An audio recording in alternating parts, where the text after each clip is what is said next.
কলকলার অক্ষর কয়টি? কফ ক বা জিম দাল।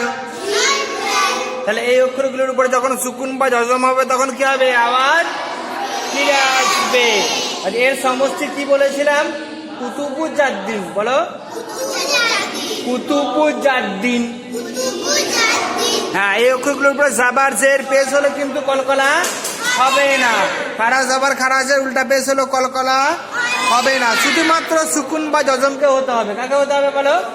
সুকুন বা জজমকে হতে হবে। তাহলে এই অক্ষরের আওয়াজটা কি হবে?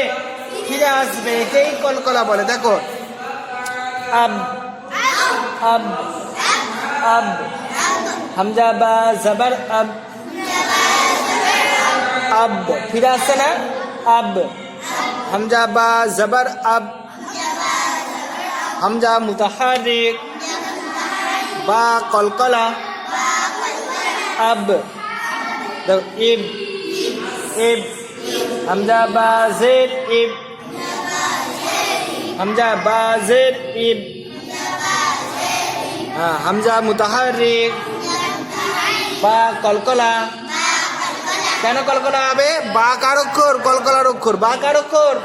কলকলার অক্ষর। তাহলে কলকলার অক্ষর হতে হবে। আর কি হতে হবে? আগে পড়ানো হয়ে গেছে জাবার জের পেশ, দোজাবার দোজের দো পেশ, খারা জাবার খারা জের উল্টা পেশ, এগুলো থাকলে কিন্তু কলকলা হবে না। তাহলে কাকে আসতে হবে বলো?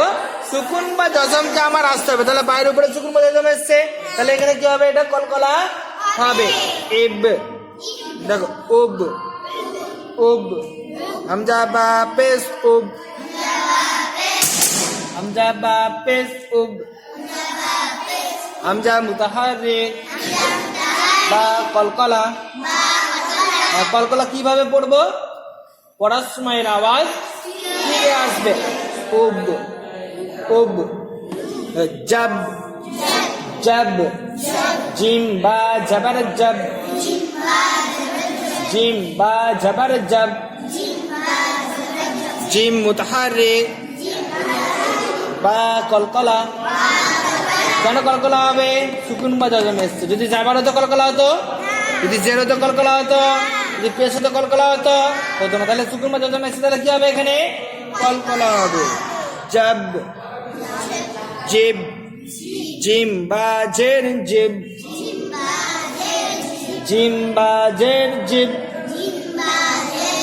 জিম মুতাহারিক বা কলকলা, জিব জিব, জুব জুব, জিম বা পেশ জুব, জিম বা পেশ জুব, জিম মুতাহারিক বা কলকলা, জুব জুব জুব।